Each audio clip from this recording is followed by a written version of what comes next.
Terminating decimal क्या है? ऐसा डेसिमल जिसके डेसिमल पार्ट्स में नंबर ऑफ डिजिट्स जो है वो महदूद हो, फिनाइट नंबर ऑफ डिजिट्स हो उसके डेसिमल पार्ट्स में, टर्मिनेटिंग डेसिमल उसे कहा जाता है। एग्जांपल से आप लोग क्लियर कर दूं कि 1/2 है, तकसीम करके देखते हैं। 1 डिवाइडेड बाय 2, पॉइंट लगाएं इधर, इधर क्या आ जाएगा 0, 2 5 10, एक पूरा पूरा डिवाइड हो गया ना। और ये टर्मिनेट हुआ है जहां पर इसके डेसिमल पार्ट में एक नंबर है, 2 हो, 3 हो, 4 हो सकता है 10 तक भी आ जाए, इससे हमें गर्ज नहीं है। अगर आपका जो डिवाइड करने के बाद किसी भी पॉइंट पर जाकर वो खत्म हो रहा है तो हम क्या कहेंगे? Terminating decimal. अगर तकसीम करने के बाद वो खत्म नहीं हो रहा, कंटिन्यूअसली आगे बढ़ रहा है तो उसको हम क्या कहेंगे?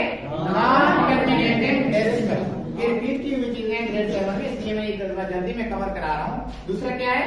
नॉन टर्मिनेटिंग, तकसीम करने के बाद आपका आंसर कंटिन्यू हो, नॉन टर्मिनेटिंग डेसिमल।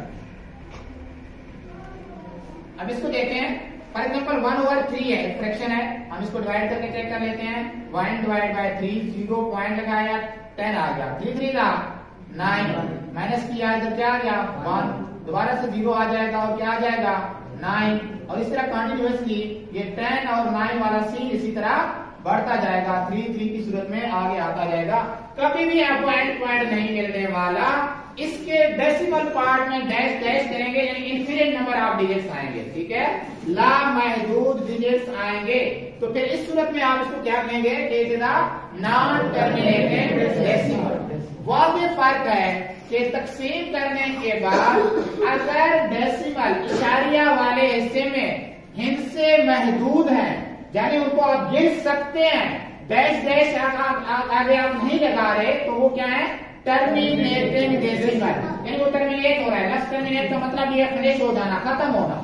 और दूसरा है non terminating decimal. Non terminating का मतलब ये हुआ कि तकसीम करने के बाद उसके डेसिमल पार्ट में नंबर ऑफ डिजिट्स खत्म नहीं होंगे बल्कि बढ़ता चला जाएगा, तो उसको हम क्या नाम देंगे? Non terminating decimal. एग्जाम्पल दोनों आपके सामने, इसके अलावा भी आप अपने मर्जी से कोई भी एग्जाम्पल लेके उसको डिवाइड करके चेक करें। अगर वो तकसीम करके पूरा हो जाए तो आप कहेंगे टर्मिनेटिंग डेसिमल। अगर उसका तकसीम नहीं रुक रहा, आगे बढ़ रहा है, तो आप कहेंगे नॉन टर्मिनेटिंग डेसिमल। अब हमने इस नॉन टर्मिनेटिंग डेसिमल के अंदर इसके दो ब्रांचेस मजीद आ जाती हैं, 2 टाइप्स इसके आगे हैं। वो है, एक है रिक्वेरिंग डेसिमल, एक है नॉन रिक्वेरिंग डेसिमल। कौन कौन से हैं? रिक्वेरिंग डेसिमल,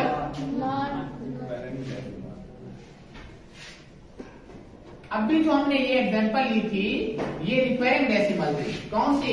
1 डिवाइड बाय 3। इसको हम जब हमने तकसीम किया तो हमारे पास क्या आ रहे थे? 0.9 माइनस किया 1 आ गया 0, 3 3, इसी तरह अप टू सो ऑन आगे बढ़ते जा रहे हैं, 1 0, अगेन से 3 आ रहा है, 9 माइनस, इसको हम बोलेंगे रिक्यूरिंग डेसिमल। क्यों कह रहे हैं? क्योंकि इसके डेसिमल पार्ट्स में जो नंबर है वो रिपीट हो रहे हैं।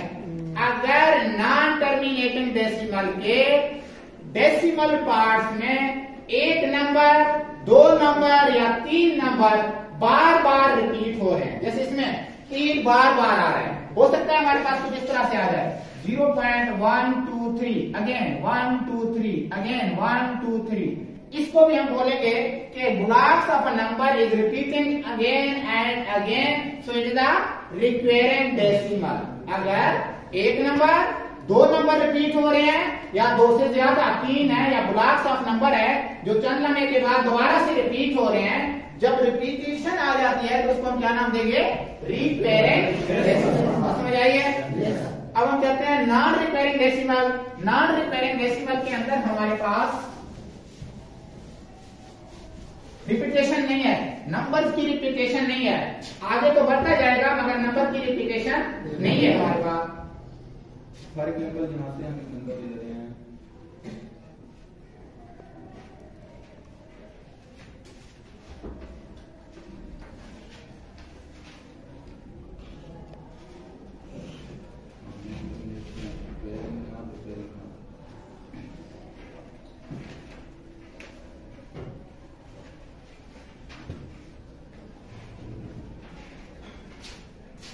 लेट्स से कि हमारे कोई भी क्वेश्चन है इसके नाम पे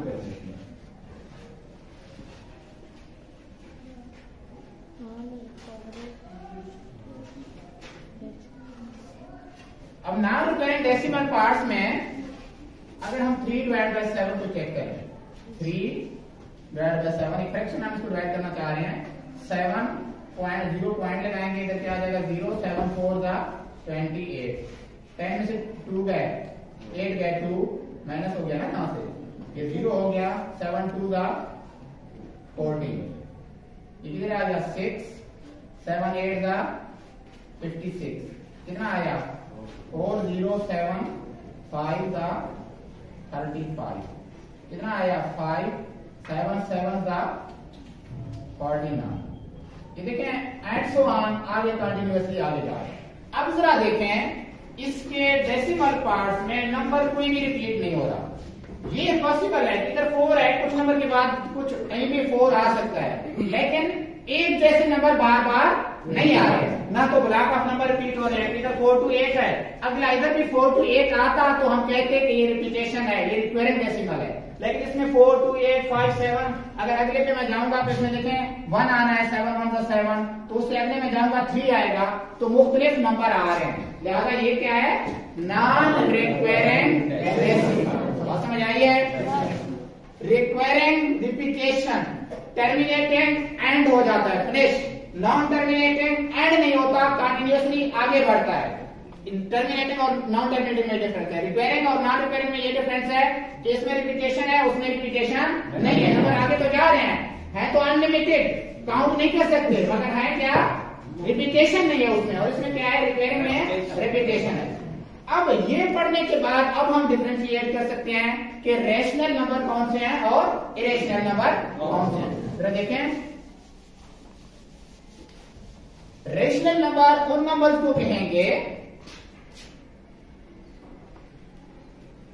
रेशनल नंबर एक तो होंगे टर्मिनेटिंग जितने भी आएंगे जो तकसीम करने के बाद, डिवाइड करने के बाद एंड अप हो जाते हैं, ठीक है, टर्मिनेट हो जाते हैं, उसके डेसिमल पार्ट्स में नंबर ऑफ डिजिट्स अगर काउंटेबल है, फिनाइट है, तो उसको हम कहेंगे टर्मिनेटिंग। दूसरा इसमें जो रिक्वेरिंग वाले आ सकते हैं वो भी रेशनल नंबर है, रिक्वेरिंग एंड टर्मिनेटिंग, ठीक है। यानी रिक्वेरिंग को देखें वो नॉन टर्मिनेटिंग भी है, नॉन टर्मिनेटिंग और रिक्वेरिंग, ठीक है। या फिर हम इसमें ये भी ऐड कर सकते हैं, यानी यू ना लिखें इसको, टर्मिनेटिंग और इसके साथ प्लस में non terminating and recurring. Non terminating हूं और फिर रिक्वेरिंग हूं तो वो नंबर क्या कहलाएंगे रेशनल। बात समझ आई कि उसके नंबर रिपीट हो रहे हैं, जैसे कि ये नंबर है, ये रेशनल है, समझ आ रही है बात। ये भी क्या है रेशनल नंबर है। तो इनके एग्जांपल में हम देख सकते हैं 1/2 हो गया, वहां से हम देख रहे हैं 1/3 है, हालांकि ये नॉन टर्मिनेटिंग है लेकिन है रेशनल, समझ रहे हैं बात को। अब इरेशनल नंबर में अगर हम उसकी पहचान करेंगे, इरेशनल नंबर की पहचान ये है नॉन टर्मिनेटिंग एंड नॉन रिक्वेरिंग। क्या होंगे? नॉन टर्मिनेटिंग होंगे और नॉन रिक्वेरिंग होंगे, ठीक है ना। एक तो खत्म नहीं होना उनका डेसिमल पार्ट, और दूसरी बात है कि उनके डेसिमल पार्ट में नंबर या ब्लॉक्स ऑफ नंबर रिपीट नहीं होगा, तो ऐसे नंबर को हम क्या कहेंगे इरेशनल नंबर। जैसे कि अभी हमने एग्जांपल ली थी, किसकी थी 3/7, ये क्या है इरेशनल नंबर, ठीक है। दूसरा आमतौर पर कहा जाता है ये जो पाई हम लिखते हैं ये भी इरेशनल नंबर है, क्योंकि इसकी वैल्यू हमारे पास बराबर होती है 3.141592 3.141592 अप टू सो ऑन, इस तरह से। इसके नंबर में कोई रिपीटेशन नहीं है। दो बातें बहुत कॉमन सी हैं इसमें रहते हुए, ये इरेशनल और रेशनल में रहते हुए। एक इधर जो रेशनल में है इसमें हम 22/7 ये रेशनल नंबर में आता है, 22/7। आमतौर पर आपको पता है कि पाई की वैल्यू किसके बराबर होती है 22/7 लेते हैं कि नहीं लेते? मगर याद रखें कि पाई जो है एक्यूरेटली 22/7 के बराबर नहीं है, ये अप्रॉक्सीमेट वैल्यू है जिसको हमने राउंड ऑफ करके लिया हुआ है, ये अप्रॉक्सीमेट वैल्यू ली जाती है। तो पाई बताते खुद जो है ये इरेशनल है, ठीक है, लेकिन 22/7 बताते खुद क्या है? रेशनल। ये दोनों में थोड़ा सा डिफरेंस है, एक माइनस सा डिफरेंस है, जिसकी वजह से पाई क्या बन रहा है? इरेशनल, और 22/7 खुद क्या बन रहा है? रेशनल। मगर अप्रॉक्सीमेट वैल्यू हम लेते हैं पाई की वैल्यू को 22/7 के बराबर लिया जाता है, ठीक है। पता चला कौन से नंबर रेशनल है और कौन से नंबर इरेशनल है? कौन कौन से बताओ जरा। नॉन टर्मिनेटिंग और इरेशनल होंगे। नॉन टर्मिनेटिंग और नॉन रिक्वेरिंग क्या होंगे? इरेशनल होंगे। नॉन टर्मिनेटिंग और रिक्वेरिंग क्या होंगे? रेशनल होंगे। टर्मिनेटिंग है वो तो वैसे भी रेशनल है, ठीक है। नॉन टर्मिनेटिंग और रिक्वेरिंग है तो भी हमारे पास क्या है? वो रेशनल है। अगर हमारे पास नॉन टर्मिनेटिंग के साथ नॉन रिक्वेरिंग आ रहे हैं, रिपीटेशन नहीं है, तो वो फिर क्या है? इरेशनल। पाई और 22/7 दो कॉमन चीजें जो हम इनको इक्वल लेते हैं, ये अप्रॉक्सीमेट वैल्यू है। पाई इरेशनल और 22/7 क्या है? रेशनल, ठीक है। आप कहेंगे पाई की वैल्यू 22/7 के बराबर है, अब 22/7 को तकसीम करेंगे वो रेशनल आ जाता है, उसकी वैल्यू रिपीट होंगे। ये बुक में लिखा हुआ भी है आपके पास, तो इसकी वैल्यू क्या हो रही है? हमारे पास रिपीट हो रहे हैं, ठीक है। और दूसरा, कुछ नंबर होते हैं स्क्वायर रूट में, उसमें हमें बताना होता है कि स्क्वायर रूट वाले नंबर का हमें कैसे पता चलेगा कि वो रेशनल है या फिर इरेशनल है। इसके लिए हमने देखना होता है